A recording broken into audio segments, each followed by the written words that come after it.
अरे तो पहले मोदी जी निकल रहे थे हमारे लिए, उनकी सरकार बना दी कि आदमी अच्छा काम करेगा। उन्होंने यही तो कहा था कि कांग्रेस भ्रष्ट है, पेट्रोल ज्यादा है, इसे कम कराऊंगा। कहा था कि नहीं कहा था? आप बताइए।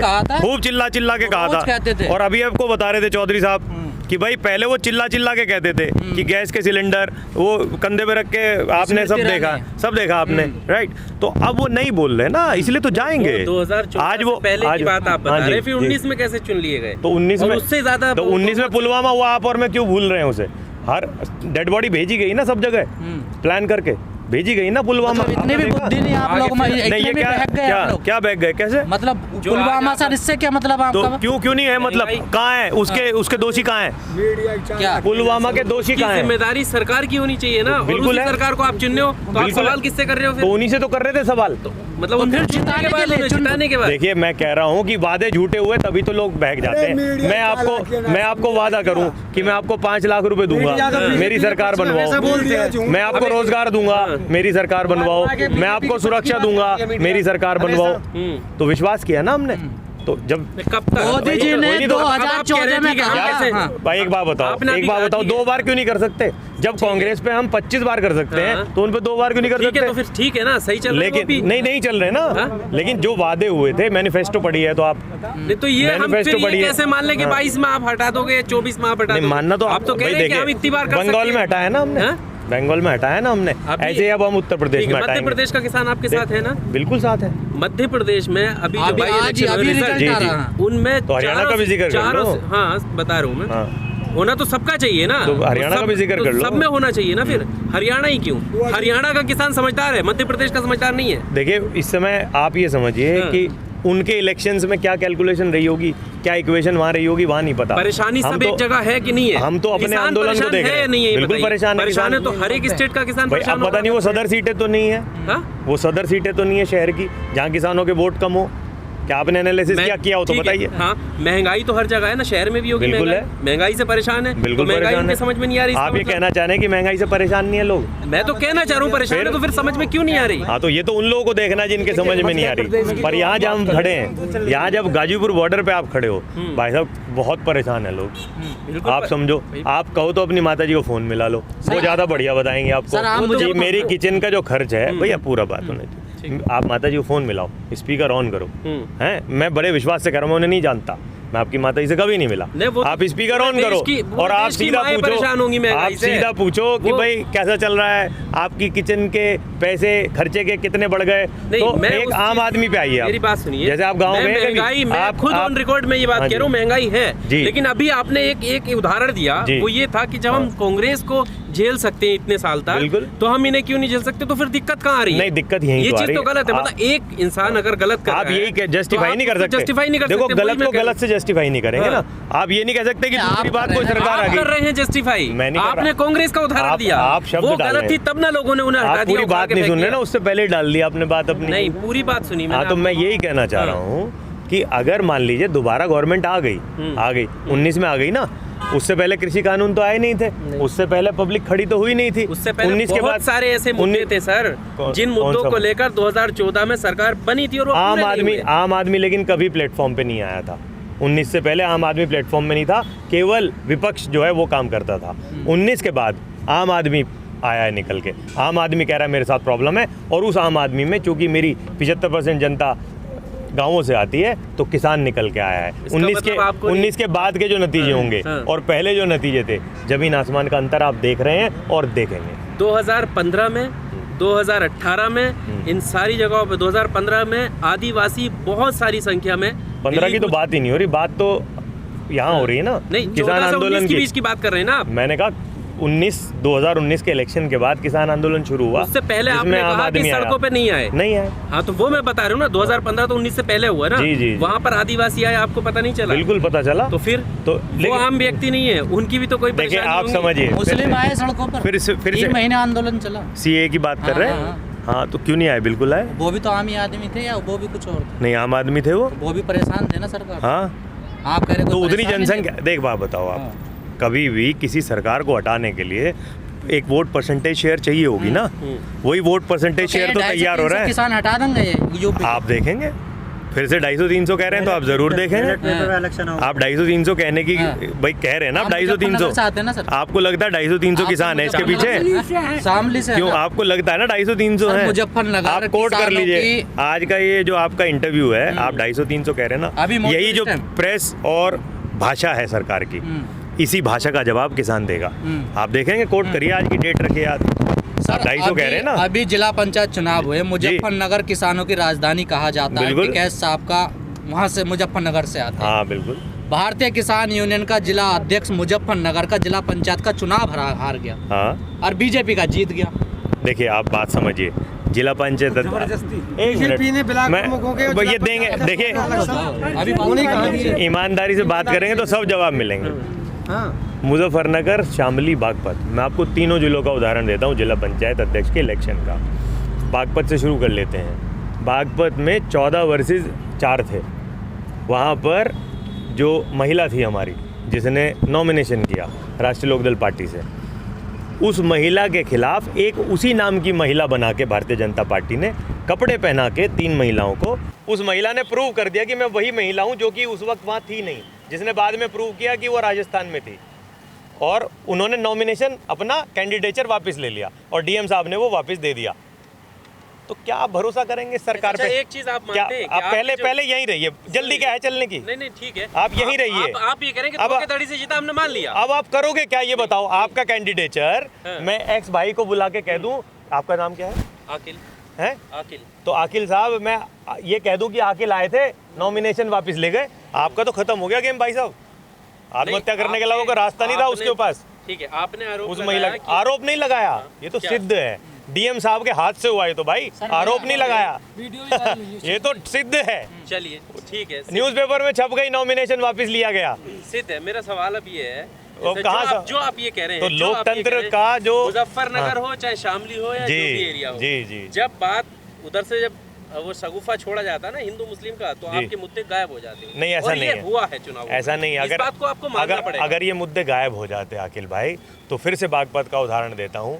वहाँ के एक जिला पंचायत सदस्य के घर पे बुलडोजर चलाने की कार्रवाई होने वाली थी और मुझे याद आ रहा है जब ये नॉमिनेशन वापस हुआ तो वो बुलडोजर लोगों ने चलने नहीं दिया और जिला पंचायत अध्यक्ष वहाँ विपक्ष का ही बना। भारतीय जनता पार्टी बना नहीं पाई नॉमिनेशन वापस कराने के बाद भी। तो बहुत ताकत होती है लोगों में लेकिन बस वो इकट्ठा हो जाएं और समझ जाएं कि वो इकट्ठा हो जाएं और समझ जाएं कि वोट की ताकत में बड़ी ताकत है। वोट से ही चोट दी जा सकती है और कोई तरीका नहीं है। अगर और कोई तरीका होता तो अब तक वो तरीका करके और ये किसान कानून जो है अब तक वापस हो चुके होते। जब तक आप चोट नहीं मारेंगे मेरा लोगों से भी आपके चैनल के माध्यम से अनुरोध है कि आपको वोट की चोट के अलावा कोई तरीका नहीं रह गया वरना कब आपका बच्चा मर जाएगा कब आपके लोगों के गले काट दिए जाएंगे कब आपको इस्तेमाल कर लिया जाएगा देश में वैमनस्य फैलाने के लिए आपको पता भी नहीं चलेगा। तो जल्दी से जितना जल्दी हो सके इन लोगों को हमें सत्ता से बाहर का रास्ता दिखाना ही पड़ेगा। मैं आपको उदाहरण देता हूँ मेरा गाँव है मेरे गाँव में हम लोग जाट हैं किसान हैं। हमारे घर के सामने शहीदा बेगम का घर है। उन्होंने मुझे पाल पोस के बड़ा किया। मेरी माता जी अगर खेत में जा रही हैं तो मुझे उनके यहाँ छोड़ जाती थी अखिल भाई। तो मैं कैसे भाई बर्दाश्त करूँ ऐसी पार्टी जो कहती है कि हिंदू राष्ट्र बनेगा। 2013 में क्या हुआ? दंगा हुआ कराया बीजेपी के लोगों ने। नहीं भूले कहाँ भाई मैं वही कह रहा हूँ मेरे गाँव में तो कुछ भी नहीं हुआ। केवल वहीं हुआ जहाँ बीजेपी के लीडर लोग थे जहाँ से आज सांसद बना उस गाँव में हुआ। आप क्यों नहीं सवाल पूछते उससे? किसान नहीं थे वहाँ पर किसान नेता नहीं थे वहाँ पर। नहीं बिल्कुल थे किसान नेता लेकिन रोका क्यों नहीं? मॉब की कोई नहीं सुनता भाई साहब मॉब की कोई नहीं सुनता और मॉब जो मोबिलाइज किया गया हो उसकी कैसे सुन लेगा कोई। बीजेपी के लोग तो मास्टर हैं दंगा कराने के। अच्छा स्पर ऑफ मूवमेंट पे दंगा करा के निकल गए। आप अपने गांव की जैसे आपका एरिया बहुत समझदार है मान लिया वो लोग नहीं फंसेंगे। नहीं मैं तो कह रहा हूँ मेरे एरिया में एक के बाद एक आपको पता है कि जैसे चुनाव करीब आएगा इस तरीके के स्टेटमेंट दिए जाएंगे। लोग समझदार हैं इस बार नहीं उलझेंगे। और अभी स्टेटमेंट आ भी चुका है अमित शाह का जब वो नमाज को लेकर जुम्मे की नमाज को लेकर उन्होंने स्टेटमेंट दिया और आगे भी आएंगे जी। तो नहीं लगता कि ये जो फूट है ये लोगों के बीच में पहुंचेगी? इस बार उल्टा रिएक्शन होगा। जितना ये लोग भारतीय जनता पार्टी और आरएसएस के लोग ज़्यादा बात करेंगे इस बारे में हिंदू मुसलमान के बारे में उतना इनका वोट घटेगा क्योंकि इनके भी वोटर से हमारी बात होती है। वो भी शांति चाहता है देश में। वो अपने बच्चों को पढ़ा रहा है लिखा रहा है इंजीनियर डॉक्टर बना रहा है। रखेगा कहाँ? इसी देश में तो रखेगा। एक भी मुसलमान को हिला पाई है? इवन शायद इन लोगों को ही पता नहीं बीजेपी के लोगों को नहीं पता जो बीजेपी को वोट करते हैं या जो बीजेपी के लीडरान हैं कि आज जितने ज़्यादा घर बन रहे हैं, जो प्रधानमंत्री आवास योजना है, मेरे कांधला में आइए कभी, कांधला भी परिवार वहाँ रहता है, हम लोग गंगा जमुनी तहजीब के लोग हैं। ज़्यादा घर मुस्लिमों के बने, ज़्यादा घर जो सरकार की योजनाएं हैं उसका लाभ मुस्लिम लोगों को मिल रहा है। तो ये किस तरह की बात करते हैं? इनकी सारी लड़कियां तो मुसलमानों में ब्याही हैं, जितने बड़े बड़े लीडर्स हैं, पर जनता तो नहीं समझती ना चीज़ें। तो ये समझाने का जिम्मेदारी आपकी और मेरी है ना। तभी तो आपकी मेरी जिम्मेवारी कहने की कोशिश कर रहे हैं अपनी बात कि देखिए ये आपको लड़ाएंगे, ये आपको कोशिश करेंगे ये समझाने की कि हिंदू को मुसलमान से खतरा है। लेकिन मैं आपको बताना चाहता हूँ कि ये बोलने वाले आदमी से खतरा है। जो ये कहता है हिंदू को मुसलमान से और मुसलमान को हिंदू से खतरा है, ये बोलने वाले इंसान से हमें खतरा है, ऐसी पार्टी और ऐसी विचारधारा से हमें खतरा है। हमें इन लोगों से सावधान रहने की जरूरत है। तो क्या आखिरी सवाल है सर मेरा, जो यूपी का इतिहास रहा है कि जाति धर्म पे वोट करने का, क्या इस बार बदलाव होगा? मुझे नहीं लगता। इस समय हमारा युवा खास तौर पे शिक्षित हुआ है इन टर्म्स ऑफ, नहीं बनाया था प्रधानमंत्री, इन टर्म्स ऑफ डेटा। देखिए क्या होता है, कोई भी आदमी शिक्षित पढ़ने से नहीं होता, वो शिक्षित होता है जब उसके पास डेटा ज़्यादा हो। जैसे अगर हमें अपनी बिटिया की बहन की शादी करनी है तो हम बहुत अच्छे से देखते हैं कि सामने वाले लड़के में क्या क्वालिफिकेशन है, उसकी क्या चीज़ें। तो आज शायद युवा को बिल्कुल साफ समझ में आ गया है कि उसके मुद्दे बेरोजगारी है, उसके मुद्दे बढ़ा हुआ बिजली का बिल है, उसके मुद्दे देश का इकोनॉमी है, उसके मुद्दे हमारे बीच का भाईचारा या सौहार्द है। तो ये बिल्कुल साफ व्हाट्सएप पे देख देख के वो सीख गया है कौन उसे भड़का रहा है, कौन बहला रहा है। मंदिर हमारे गाँव में बहुत हैं खूब, जहाँ ये हर गांव में नए नए मंदिर बन रहे हैं, मस्जिदें बन रही हैं, तो ऐसा कोई प्रभाव हम पे नहीं पड़ने वाला है ना। और राम राम कह के हम तो सुबह की शुरुआत करते हैं। भाई खड़े हैं, अखिल भाई खड़े हैं, योगी जी वोट मांग रहे हैं, हम तो सुबह राम राम से शुरू करते हैं और हमारा मुसलमान भाई राम राम से जवाब देता है। ये मेरा योगी जी को जवाब है, मेरा मुसलमान भाई मेरी राम राम का जवाब राम राम से ही देता है, तो वो हमारा कुछ नहीं बिगाड़ पाएंगे। नहीं, सरकार तो लग नहीं रहा सुनेगी। जैसे आप देखिए जितने त्यौहार हैं सब इसी में निकल गए। मैं भी आज अपने परिवार के साथ दीपावली की शुभकामनाएं, हम लोगों का यहाँ शामली का लगा हुआ है लंगर, तो उसमें आया था अपने लोगों से मिलने, परिवार से मिलने। और जितने त्यौहार थे पिछले, रक्षाबंधन यहीं बीती, जन्माष्टमी यहीं मनाई, होली भी यहीं मनाई, तो सरकार तो नहीं चेतेगी। वजह ये है कि जो लोग हैं हमारे देश के, जब तक वो जनादेश ठीक नहीं देंगे तब तक सरकार की बुद्धि ठीक नहीं होगी। लेकिन जनादेश ठीक कैसे देंगे? देखिए ये तो चुनाव का मामला है। हाँ। और चुनाव भी जनता कांग्रेस सरकार थी, गैर कांग्रेसी सरकार पहली बार स्वतंत्रता के बाद बनी, पूर्ण बहुमत से बनी, तो एक उस तरह की भावना चली गई भारतीय जनता पार्टी सरकार के अंदर की शायद अब वो हटेंगे नहीं। और आप देखिए कि किसान इतना लंबा आंदोलन स्वतंत्रता के बाद कभी देखने को नहीं मिला। मुझे याद है कि राजनाथ सिंह कहते थे, यहीं टिकैत साहब थे उस आंदोलन में, और 3 दिन वो आंदोलन चला था। तो तीसरे दिन राजनाथ सिंह आए, विपक्ष में थे उस समय, कांग्रेस की सरकार थी, तो उन्होंने कहा इतना बड़ा दुर्व्यवहार देश के किसान के साथ कि 3 दिन तक देश का किसान लड़ाई लड़ रहा है, 3 दिन तक, कई बार रिपीट की, भगवान कहा था उन्होंने। हाँ, तो 3 दिन तक, और इस तरह का व्यवहार हमारी सरकार आएगी तो कभी भी एक दिन भी किसान को बैठना नहीं पड़ेगा। अब राजनाथ सिंह के मुंह में दही जम गई है। यहाँ से उनके घर की दूरी कितनी आप नाप लीजिए, यानी अगर वो चाहें तो सुबह वॉक करते हुए यहाँ आ सकते हैं, लेकिन उन्हें दिखाई कहाँ जमी। उन्होंने तो कहा ना इस्तेमाल करके देख लो 2 साल, फिर बता देना। किसे इस्तेमाल कर? कानूनों का 2 साल इस्तेमाल कर। सरकार तो ऑलरेडी कह चुकी कि हमारे बेकार हैं, हम इसे 1.5 साल के लिए ठंडे बस्ते में डालेंगे। बात कहाँ अटकी? बात यहीं तो अटकी कि हमने कहा वापस लीजिए, उन्होंने कहा हमने ठंडे बस्ते में डाले। तो ठंडे बस्ते में क्यों डाले? ज़्यादा पैसे लिए तो सुप्रीम कोर्ट ने डाले ना, ज़्यादा पैसे। वो तो सुप्रीम कोर्ट ने तो इसलिए डाले ना कि सरकार तो कुछ कर नहीं रही, तो चूंकि ज़्यादा पैसे ले लिए, जवाब कैसे देंगे? वो पैसे वापस तो कर नहीं पाएंगे। अब रोजाना बड़ा इश्तेहार कहाँ से आता है भाई? रोजाना अखबार में 2 पेज का इश्तेहार कैसे आता है? वो तो पैसे से ही आएगा ना भाई। अखबार वाला फ्री में तो ऐड नहीं छाप रहा है योगी जी का, मोदी जी का। अच्छा, आप देखिए, जब तेल महंगा हो गया तो अब इन्होंने पेट्रोल पंप पे अपना स्टिकर बदल दिया। अब पेट्रोल पंप पे कुछ और बात लिखने लगे, वहाँ पहले डीजल की बात लिखते थे, रसोई गैस की बात लिखते थे, अब तीसरी बात लिखनी शुरू कर दिया। शायद आपने देखा होगा। नहीं, हम तो संघर्ष के रास्ते पे हैं, संघर्ष के रास्ते पे हैं, और हमने कह दिया जब तक नहीं हटाएंगे, जब तक MSP गारंटी नहीं देंगे, हम जाने वाले हैं नहीं। पर जनता तो परेशान है ना आपकी वजह से। कहाँ परेशान है जनता? देखिए कितनी बढ़िया चल रहा है सबका काम, परेशान केवल सरकार है। तो सुप्रीम कोर्ट गलत है जो वो कह रहा है कि तुमने दिल्ली का गला घोट रखा है। नहीं, कहाँ घोटा, कहाँ कैसे गला घुट गया बताइए आप।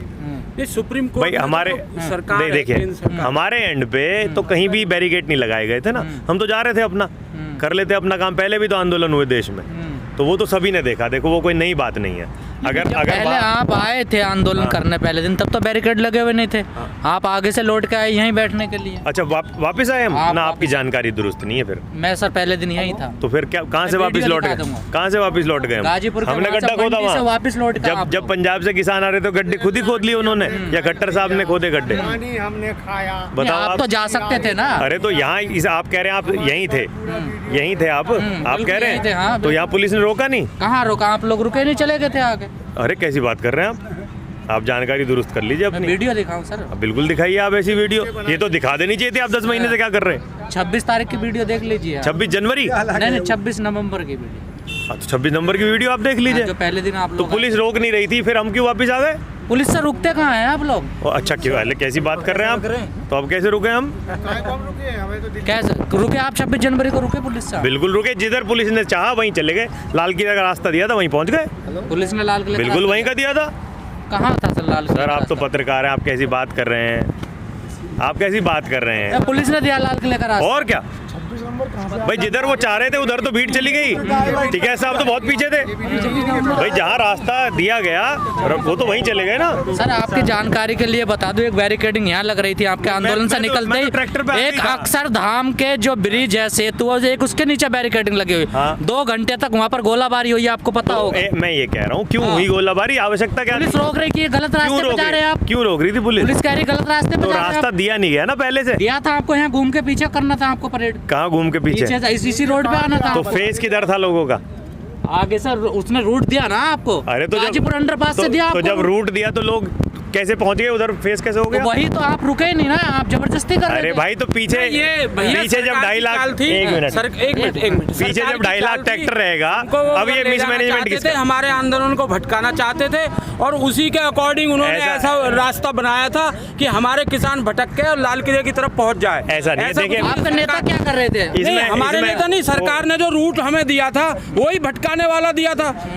जहाँ जहाँ हम उनको सुविधा होती गई सरकार को, हमारे लिए रास्ते खोलते गए। 26 तारीख को आपके जो गाँवों से आपके जो लीडर है ना, सारे नदारे थे, भीड़ उनके कब्जे में नहीं थी, कहाँ जा रही है? देखिए तो पता ही नहीं, कब्जे नहीं थी, सारी भीड़ कब्जे में थी, लेकिन सरकार की जो साजिश थी, उस साजिश के तहत हमको बदनाम करने के लिए वो रास्ता भटकाया गया। और उस भटकने के जो हमारे किसान गांवों में आए थे, दिल्ली के बारे में ज़्यादा जानते नहीं थे, वो भटक के उधर चले गए थे और सरकार जो उसमें दंगा कराने में कामयाब हो गई। सरकार को बदनामी का टीकरा लगाना था कि किसान जो है दंगाई है या वो भटक के दूसरे रास्ते पे, केंद्र सरकार की साजिश के तहत वो दंगा हुआ, भटक के चले गए लाल किले पर। जो किसान भाई हमारे गांवों से आए थे ट्रैक्टरों में, जो नहीं जानते थे इस सरकार जो हमारे साथ साजिश कर रही थी आंदोलन को बदनाम करने के लिए, उसके माध्यम से वो भटकते हुए उस रास्ते पे चले गए थे। सर आपके नेता की जिम्मेदारी थी नहीं थी? हमारे नेता थे वो बराबर संपर्क में थे किसानों के में, लेकिन कुछ लोग ऐसे थे जो उधर चले गए थे। तो आप जो ये आरोप हम पे लगाना चाहते हैं ये बेबुनियाद है। हम बिल्कुल 12वां महीना हमें चल रहा है, हम किसानों की लड़ाई नहीं है, ये मजदूरों की भी लड़ाई है। जिस तरीका से तेल कंपनियां जो है, जो जब सरकार के अधीन तेल आता था, पेट्रोल डीजल आता था, सरकारें जो है तेल की रेट बढ़ाने में हिचकती थी। उन्होंने एक बहाने के तहत देश की जनता को गुमराह करने के लिए इन्होंने कंपनियों के हवाले तेल को दे दिया।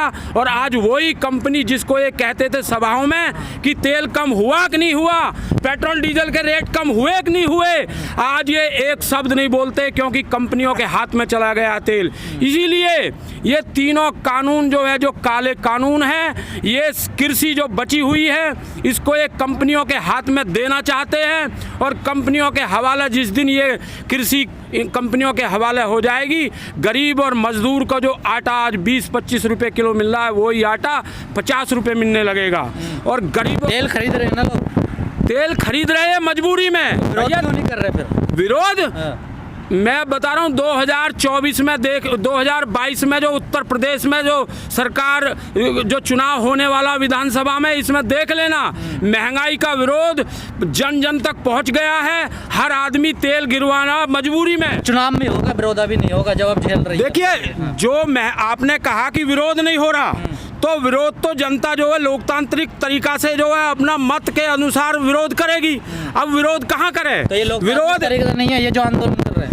हम तो लोकतांत्रिक तरीका से ही बैठे हैं 12 महीने से, लेकिन आपने एक जनता के लिए कहा ना महंगाई पे विरोध नहीं कर रही। उत्तर प्रदेश के अंदर ईस्ट इंडिया कंपनी का राज चला हुआ है। अगर कोई विरोध करना चाहता भी है तो उसको डंडों के बल पे खदेड़ दिया जाता है। मैं आपको सर यहाँ से आपको कहाँ खदेड़ा? आप भी तो यूपी में कर रहे हैं। देखिए मैं आपको बताता हूँ, जिस दिन इन्होंने किसानों को खदेड़ने की चेष्टा भी की, मैं आपको बताता हूँ 1857 की क्रांति से लेकर आज तक लगा लीजिए, किसी अडानी अंबानी के बेटे ने क्रांति नहीं करी है, संघर्ष नहीं किया है, जनता की लड़ाई नहीं लड़ी है। वो पहले भी घरों के अंदर बैठे थे, आज भी घरों के अंदर बैठे हैं। अगर इन्होंने चेष्टा की हमें खदेड़ने के लिए, हमारे ही जवान हैं, हमारे ही पैदा किए हुए नौजवान हैं जो आज सीमा पर बैठे हुए हैं, इनको खदेड़ने का काम कर देंगे। अगर हमारे साथ जाजती हुई तो इनको गद्दी से उतारने का काम वो हमारे बेटे कर देंगे जो बंदूक लिए देश की रक्षा। पहले दिन से कह रहे हैं सर ये बात। तो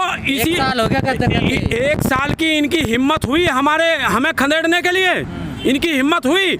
आज देश का विपक्ष जो जिसका दायित्व बनता है इस सरकार की विरोध करने का, जिसका दायित्व बनता है हर पॉइंट पे विरोध करने का, वो विपक्ष घरों में बैठा हुआ है और किसान सीना चौड़ा करके यहाँ बैठा हुआ है। आप आने नहीं देते ना किसी भी राजनेता को अपने साथ? किसको नहीं, राजनेता से एक ये आंदोलन अलग है, किसान अलग है, लेकिन उनका कोई और मंच नहीं है विरोध करने का। वो किसी और मंच पे सरकार का विरोध नहीं कर सकते। उनका मंच है ट्विटर फेसबुक कर रहे हैं उस पर। कहाँ ट्विटर फेसों पे कहीं राजनीति चलती है भैया? सड़कों पे उतर कर विरोध होता है। जो हमारे बाबा टिकैत देव थे वो उन्होंने डंडा खाए है, खून बहाया आंदोलनों में, और ये हम भी यहाँ उसी रास्ते पे चल के अगर इन्होंने हमारे साथ ज्यादती की, चाहे खून बहे चाहे कुछ हो, लेकिन हम आंदोलन को इनकी जबरदस्ती घमंडी सरकार की तो अभी कह रहे हैं हम गांधी के रास्ते पर चल रहे हैं। नहीं, खून बहाने के अगर सरकार हमारे साथ डंडा से पेश आएगी तो हम वो काम नहीं होने देंगे, क्योंकि हमारी संतानें ऐसी है जो हम ही रक्षा करते हैं। 11 महीने हो गए, आई अभी डंडे से पेश नहीं आई। कौन?